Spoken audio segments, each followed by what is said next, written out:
Well, hello YouTube. How y'all doing today? Welcome to the next episode of the Hillbilly Files. And I am on the hunt, as usual, for an old grave. And I've come out here today through some of the windiest little roads you've ever seen. With big drop-offs and all kinds of stuff. That's what I should have brought. That's what I should have brought. Unfortunately, that's where I'm going. And the Mustang ain't gonna make it. I can just tell you that. It can make it about 30 feet to that first little ditch, and that's as far as she's going. Unfortunately, the graveyard that I'm looking for is way on up here. It's probably 500 yards or so. So I'm gonna have to park here and walk from here. And hopefully I can get up the hill. It looks pretty muddy. We'll see. I know for sure the car ain't gonna go, is it? But anyway, I guess that's par for the course. There's always a hill for Leo to climb. So I guess we're at the point where we get the old backpack out, load up, and start up the hill. See you guys up there. Well, the Mustang is good in certain situations. This ain't one of them. So we walking from here. Looks as though, don't it? Now, like I said though, par for the course. There's always a hill that has to be, well, mountain that has to be climbed. We don't really do too many hills around here.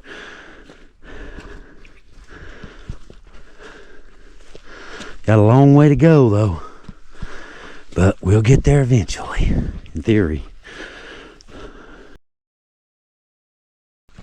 This is very muddy. Look at them ruts.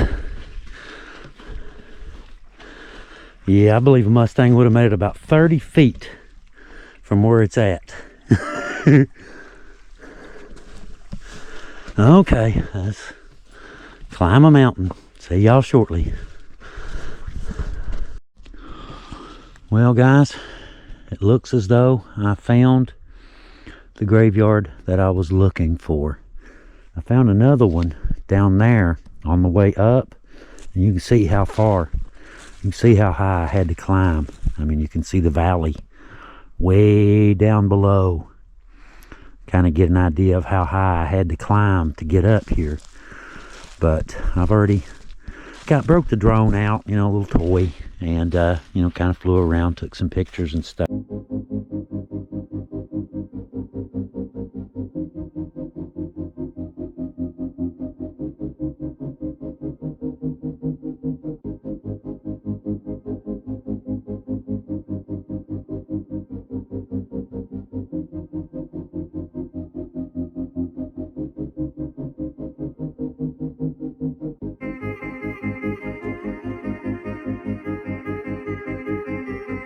Today's story is a little bit different, and the best place to tell this story, the best place to start, I should say, is at the end and work our way back from there.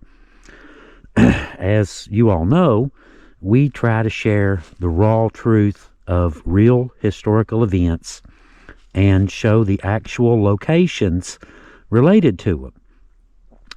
We look into the lives of those who were shaped by their hillbilly roots and share their amazing stories with you guys, documenting all of the lost ones as we go along.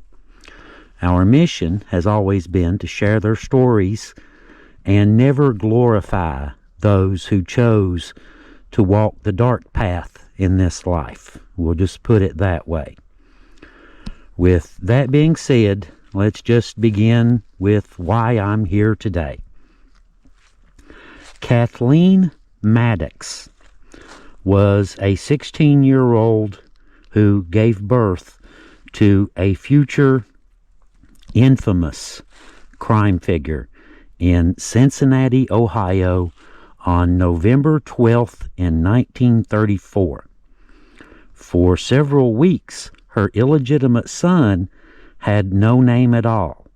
Eventually, she settled on the name Charles, but for a time, he was simply known as No Name Maddox.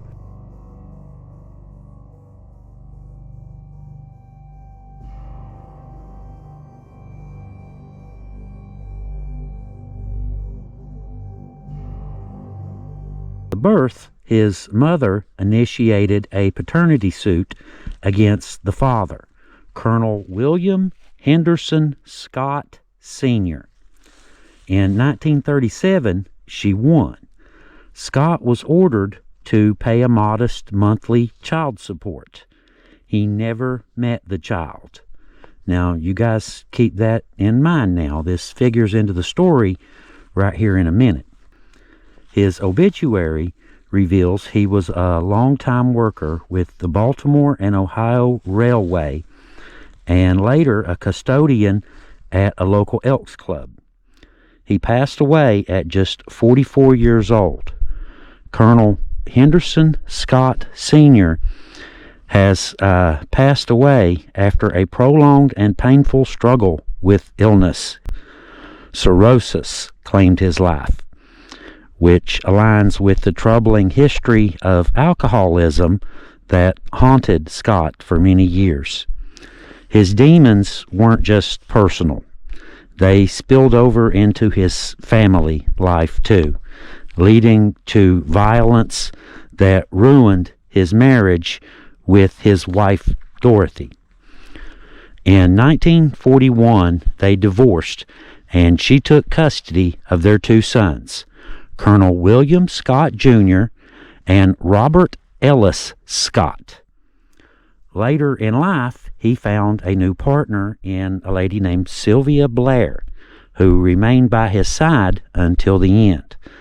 They didn't have any children together. The legacy of his troubled past, however, lingers on to this very day. Scott's legacy was 3 sons. His eldest, Scott Jr., joined the Air Force, committing himself to serving his nation. He achieved the rank of Staff Sergeant and bravely fought in the Korean War. Tragedy struck with the death of his youngest son, Robert. He passed away at just 55 years old in 1996. But the true weight of Scott's legacy came not from his 2 good sons. It was the child that he never knew that would cast a long, dark shadow over the entire family. Charles Manson, a name that has become synonymous with chaos and violence, evil personified. His arrest in 1969 for the horrifying massacre that altered Hollywood and the world forever. So today we are here looking for Henderson Hint Scott, who is the father of Garfield Scott, who is the father of Henderson Walker Scott, who is the father of Charles Manson's father, Colonel Walker Henderson Scott Sr. He's buried a couple of hours away in Catlettsburg at the same cemetery where Randall McCoy's son James is buried. Now, this right here, I'm going to do this one a little bit different. Normally, there's a specific grave, and I tell you the story while, we're looking at the grave. This case is a little bit different. It's family of. You get where I'm going? As opposed to an individual, it's family of.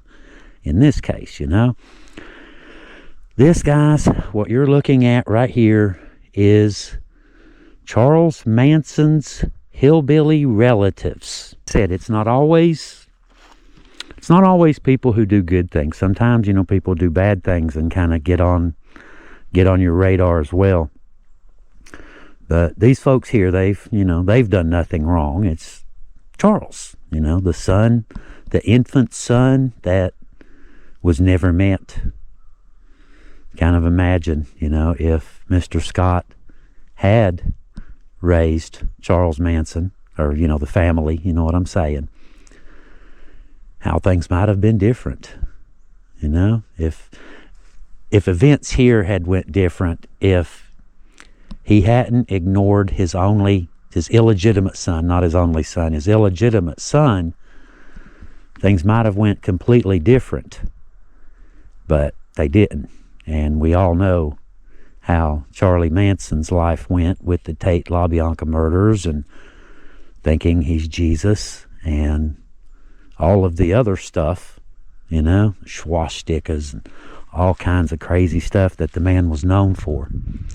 But we just thought we would bring you guys out today on this chilly day. It's about 40 degrees today, cloudy, not the warmest day ever, but it's a day.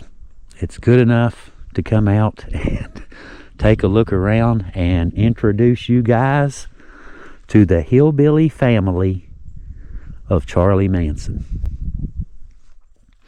Now we'll just start right here. It's not a very big graveyard. There's another one. Like I said, I'll document that one on the way back out as well. But we'll just start right here at the beginning. And we'll let Heather go through and, you know, do her magic, do her thing. And we'll just go through all of the graves here. And like I said, just let Heather do her magic. Now this first one says stillborn, child of H. and Rebecca Scott, born 1881.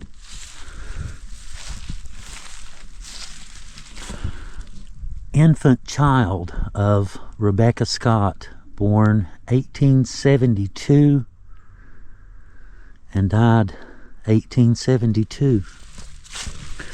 Now this one is Effie, Effie. Effie died 1884. Can't really make out a whole lot more than that. This is G. F. Scott, born 1862 and died in 1880. I think it's a 1889. Right up there is one of the ones we're looking for in particular, right up there. Erastus, Erastus, son of H. and Rebecca Scott, 1876 to 1880. 4 years old. Lost a lot of children, didn't they? There's another one. A.B., son of H. and Rebecca Scott, 1885 to 1903.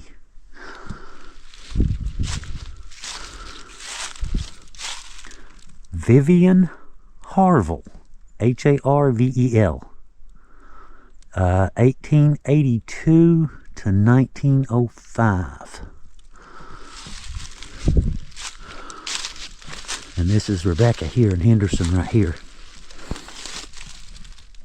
It says mother and father, Rebecca Scott, 1841 to 1915, and Henderson Scott, 1842 to 1926.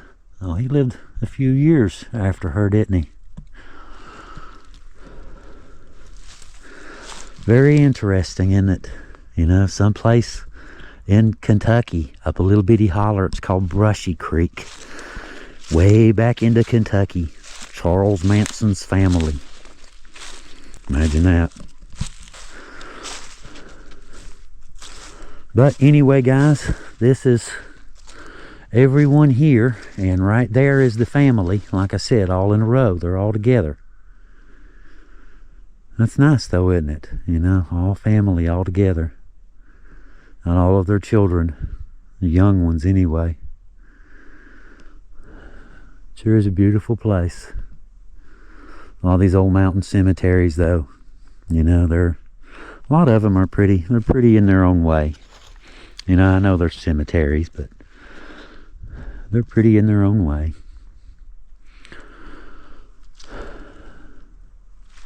But anyway, guys, I just thought I'd bring you over here. We thought we would bring you guys over here and show you around just a little bit and introduce you guys to some of Charlie Manson's hillbilly family, all right here in a row. Never met the man though, did they? Butterfly effect. Butterfly flaps its wings somewhere in China and somehow you get a crazed killer out of it. Well, guys, y'all have a really good day, and we will see y'all next time on the Hillbilly Files. Leo out.